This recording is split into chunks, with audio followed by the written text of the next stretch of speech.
क्या भारत सरकार ने करोड़ों छात्रों को बचाने के लिए टेलीग्राम बंद किया, या फिर करोड़ों लोगों की डिजिटल आजादी पर ताला लगा दिया? एक तरफ एग्जाम स्कैम रोकने का दावा, दूसरी तरफ टेलीग्राम का आरोप। ये फैसला संविधान के खिलाफ है। तो आखिर सच क्या है? एग्जाम सिक्योरिटी या डिजिटल फ्रीडम? जून 2026 देश भर में लाखों छात्र एक बेहद महत्वपूर्ण परीक्षा की तैयारी कर रहे थे, लेकिन अचानक सोशल मीडिया पर खबरें फैलने लगी, पेपर लीक हो गया है। ओरिजिनल क्वेश्चंस टेलीग्राम पर बिक रहे हैं, एग्जाम से पहले आंसर की मिल रही है। घबराए हुए छात्र टेलीग्राम चैनल्स की तरफ दौड़ पड़े।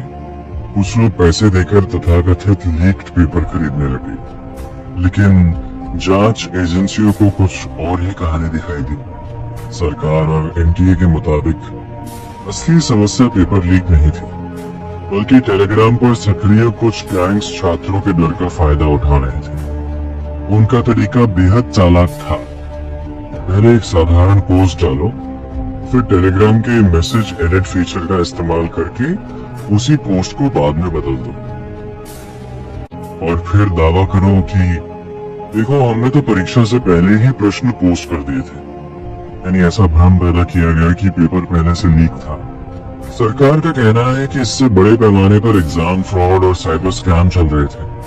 और फिर आया वो फैसला जिसने पूरे देश को चौंका दिया। भारत सरकार ने आईटी एक्ट के सेक्शन 69A के तहत टेलीग्राम पर अस्थायी प्रतिबंध लगा दिया। सिर्फ इतना ही नहीं, टेलीग्राम को मैसेज एडिटिंग फीचर भी भारत में सीमित करने का निर्देश दिया गया।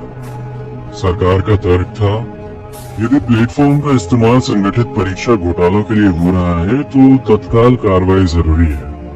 सरकार के अनुसार ये कदम सिर्फ परीक्षा अवधि तक लागू किया गया था, लेकिन यहीं से कहानी ने नया मोड़ लिया। टेलीग्राम सीधे अदालत पहुंच गया। कंपनी ने कहा, कुछ अपराधियों की वजह से पूरे प्लेटफॉर्म को सजा नहीं दी जा सकती। टेलीग्राम का दावा था कि भारत में उसके लगभग 15 करोड़ से ज्यादा यूजर्स हैं। इनमें लाखों छात्र, शिक्षक, कोचिंग संस्थान और छोटे व्यवसाय शामिल हैं। और सबसे बड़ा सवाल, क्या पूरे प्लेटफॉर्म को बंद करना वास्तव में समस्या का समाधान है?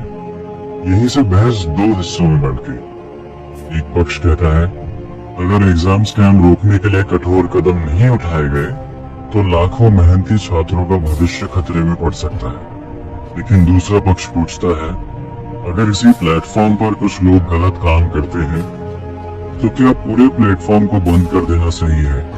अब मामला सिर्फ टेलीग्राम का नहीं रहेगा। ये सवाल बन चुका है, डिजिटल सिक्योरिटी ज्यादा महत्वपूर्ण है या डिजिटल फ्रीडम?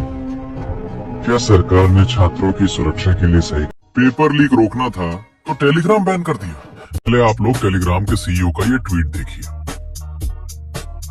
इन्होंने बिल्कुल सही कहा है, अगर पेपर लीक का सोर्स सिस्टम के अंदर है तो टेलीग्राम बैन करके क्या बदल जाएगा? कल टेलीग्राम नहीं होगा, कोई और ऐप आ जाएगा। सवाल प्लेटफॉर्म का नहीं है, सवाल उन लोगों का है जो एग्जाम से पहले पेपर बाहर पहुंचा देते हैं। जब तक लीक करने वाले पकड़े नहीं जाएंगे तब तक ऐप बदलेंगे, हेडलाइंस बदलेंगे, लेकिन पेपर लीक नहीं रुकेगा। स्टूडेंट्स को सॉल्यूशन चाहिए, सिंबॉलिक एक्शन नहीं। पेपर लीक रोकना है तो ऐप पर नहीं, सिस्टम पर एक्शन लेना पड़ेगा।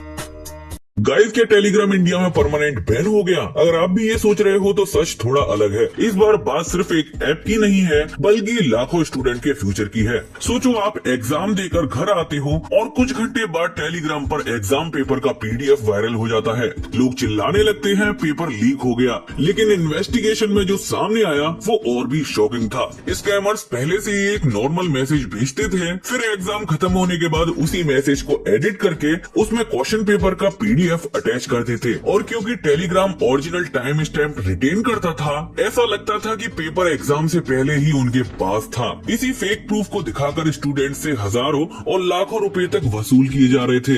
अब 21 जून के नीट री एग्जाम से पहले गवर्नमेंट ने टेलीग्राम पर टेम्परेरी रेस्ट्रिक्शन लगा दी है और एडिट फीचर भी डिसेबल कर दिया गया है। अथॉरिटीज का कहना है कि ये एग्जाम को सिक्योर करने के लिए जरूरी था। लेकिन सबसे बड़ा सवाल अब भी वही है, क्या टेलीग्राम को बैन करना सॉल्यूशन है या फिर असली प्रॉब्लम एग्जाम सिस्टम पर टूट चुका ट्रस्ट है? गाइस, आपको क्या लगता है? अपना ओपिनियन कमेंट कर देना।